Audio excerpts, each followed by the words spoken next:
شفتوا فيلم سوبر ماريو الجديد؟ انا شفته، والكلمه السريعه الوحيده اللي انا ممكن اقولها على الفيلم ده ان هو كان يعني اوكي. بصراحه انا ما استمتعتش بالفيلم قوي، كان في حاجات كتيره يعني مخيبه للامل في الفيلم ده، او يعني ممكن انا اللي كنت متوقع زياده من فيلم سوبر ماريو. واو، انا بجد انا قلت الجمله دي غريبه، بس هيظل افضل فيلم انيميشن سي جي ليه دعوه بالالعاب هيكون راكت رالف، مع ان راكت رالف مش مبني على اي لعبه حقيقيه، بس هو عمل الفيلم صح لان هو برضو كان بيحكي قصه حقيقيه كده، هو جامده يعني. بس ده خلاني افكر اكتر، وهو الاتجاه اللي الافلام الانيميشن، بتكلم هنا على الافلام الانيميشن السي جي، رايحه فين جوه هوليوود. لو هنتكلم على الفن بتاع الانيميشن عموما، الرسوم المتحركه، فهي موجوده من سنه 1900 وانت طالع، من اول لما كان في سينما وكان في حاجه اسمها رسوم متحركه. شهرتها جت منين يا معلم؟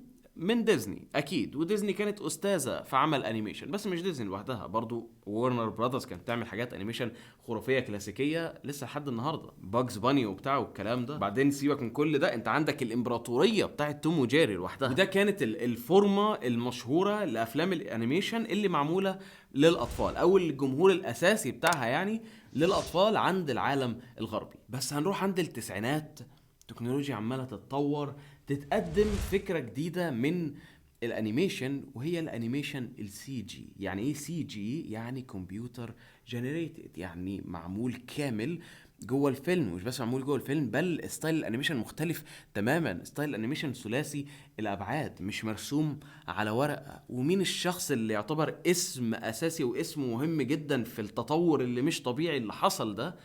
جون لاستر. جون لاستر يا معلم كان اشتغل على كم من فيلم لايف اكشن، كان في شويه شغل انيميشن 3 دي، ولكن ساب كل حاجه على جنب، جمع تيم حواليه كده، قرروا ان هم يبداوا استوديو جديد يسمى باستوديو بيكسار. جابوا لهم يا معلم واحد مستثمر تقيل قوي، ستيف جوبز. ايوه، ستيف جوبز بتاع ابل. ستيف جوبز بتاع ابل كان من المستثمرين في استوديو بيكسار، وقال لك يا معلم احنا هنعمل المستحيل. ايه هو المستحيل؟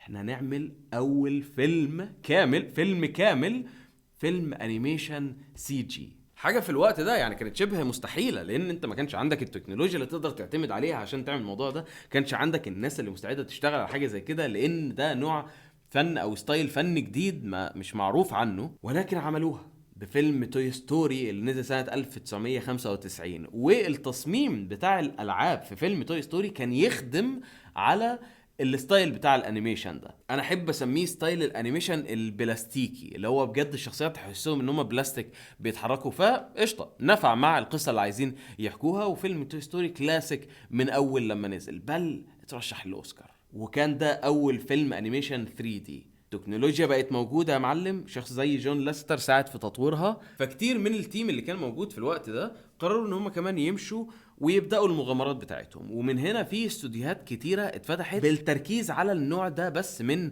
الانيميشن السي جي. بقى عندك استوديوهات زي دريم ووركس، واكيد استوديوهات زي إليمونيشن اللي هي لسه عامله الفيلم بتاع سوبر ماريو، واللي ممكن اشهر افلام الاستوديو ده عملها كان الافلام بتاعه المينيونز والافلام بتاعه سينج والحاجات دي. افلامهم مش حلوه للدرجه دي صراحه، ولكن مع ذلك بيكسار كان معروف ان هي الملك في النوع ده من افلام الانيميشن، لان بيكسار عندهم حاجه كده اهو في الشركة عندهم، ان من الاخر القصة هي الكينج، القصة دايما هي اللي هتكون رقم واحد في كل الاحوال. مستعدين نحط كل الموارد اللي موجودة عندنا في خدمة ان الفيلم ده يطلع باحسن شكل ممكن. وفي ستايل الانيميشن ده بيكسار فضلت هي المستوى الاعلى. فيلم زي راتاتوي لما نزل، ستايل الانيميشن وهم عاملين انيميشن لباريس وبتاع والكلام ده، اللي هو واو، احسن من اللايف اكشن. والوقت كتير كان واضح ان بيكسار عماله تتنافس مع نفسها، وكده كده مين اللي مبسوط وبيكسب من الموضوع ده كله؟ ديزني. ليه؟ عشان ديزني اصلا اشترت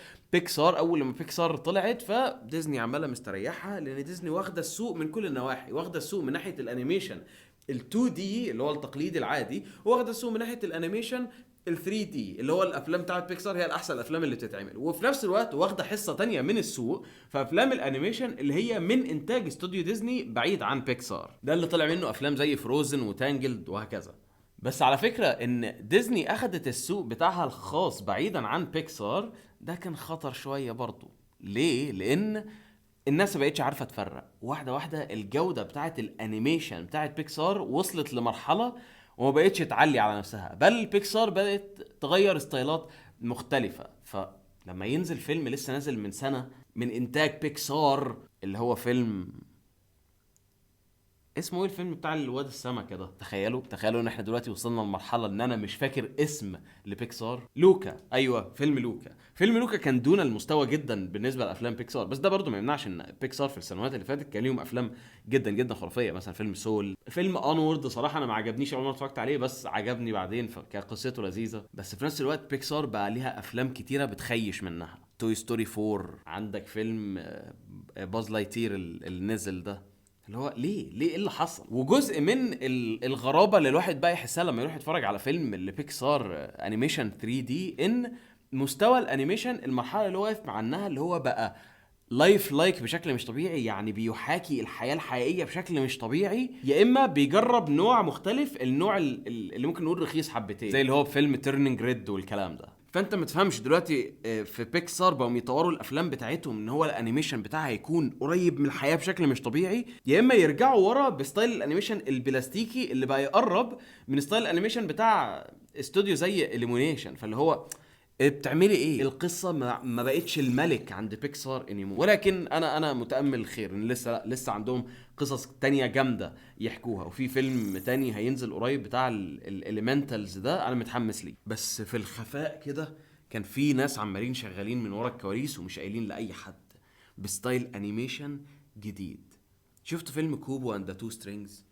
هو ستايل انيميشن مش جديد ولا حاجه، هو ستوب موشن، والستوب موشن ده موجود في السينما من زمان جدا، ايام لما ما كانش فيه حاجه اسمها سي جي وما ينفعش تعمل انفجار كبير ومش عارف مين، فكان بيستخدم الستايل ده من الانيميشن. واصلا في مخرجين كتيره بيحبوا يعملوا افلام انيميشن ستوب موشن، ويس اندرسون يا معلم، وعندك حاجات كتيره بتعمل ستايل الانيميشن ده، بس بقى يتعمل اكتر واكتر في افلام باسامي كبيره بممثلين كبار باستوديوهات كبيره. فاللي هو يعني في نوع مختلف تماما دخل السوق دلوقتي. واحده واحده الشاب العادي اللي بيحب يتفرج على انيميشن سمع ان في اصلا سوق تاني مختلف اسمه انمي جاي من اليابان بنوع قصص مختلفه وكذا. وهوليوود مهما حاولت عمرها ما تقدر توصل لمرحله الجوده في الانيميشن زي اللي اليابان بتعمله. انا بتكلم من ناحيه الانيميشن التقليدي ثنائي الابعاد، بس من ناحيه الانيميشن السي جي لسه هم عندهم ايه حاجه تانية قدام.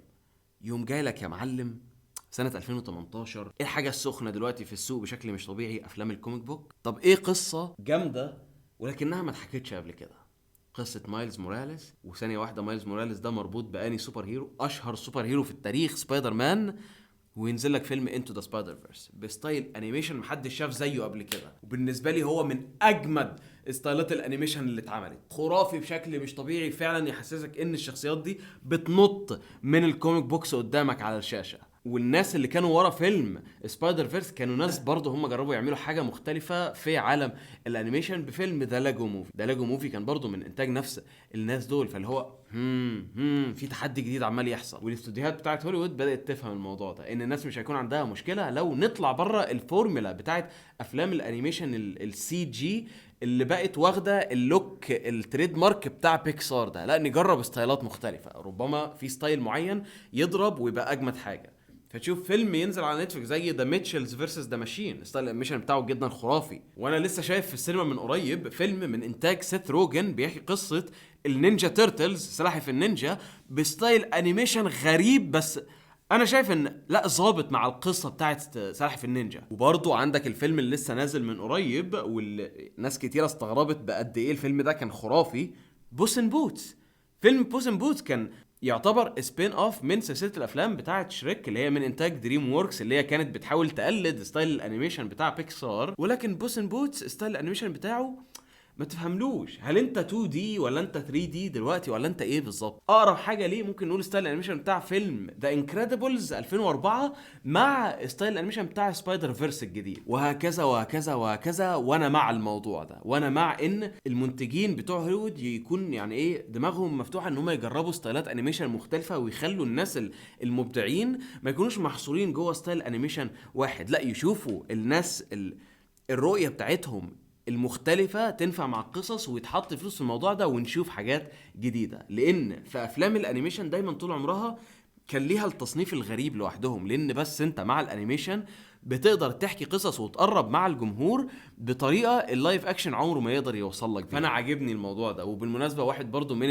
المسلسلات الغريبه اللي نزلت اللي محدش سمع عنهم كتير، مسلسل دايابوليك كان من انتاج سات روجن، والمسلسل ده بيحكي قصص ذا بويز من مسلسل ذا بويز ولكن انيميشن. كل حلقه ليها ستايل انيميشن مختلف غريب كده جدا خرافي. وبرضو انت عندك على نتفليكس لاف ديث اند روبوتس، مسلسل كامل انيميشن انثولوجي وكل حلقه بستايل انيميشن مختلف. وانا احب سعيد جدا ان بيحصل تطور في الجانب ده من الصناعه، لان سهل جدا ان انت دلوقتي لما تروح تتفرج على اي فيلم بلوك باستر مش طبيعي تحس ان السي جي والانفجارات بقى اللي بتحصل وبتاع والكلام ده خلاص انت اتعودت عليه وبقى ممل بالنسبه لك، وبقت الجوده بتاعته وصلت لمرحله مش الافلام العاديه مش بتعلي عليه. لازم يكون فيلم مميز بقى، اخراج اسم كبير اللي فعلا لا تنبهر منه. بس من ناحية الانيميشن لو كل فيلم ليه ستايل معين يخدم القصة هيكون جاي منه متعة مش طبيعية.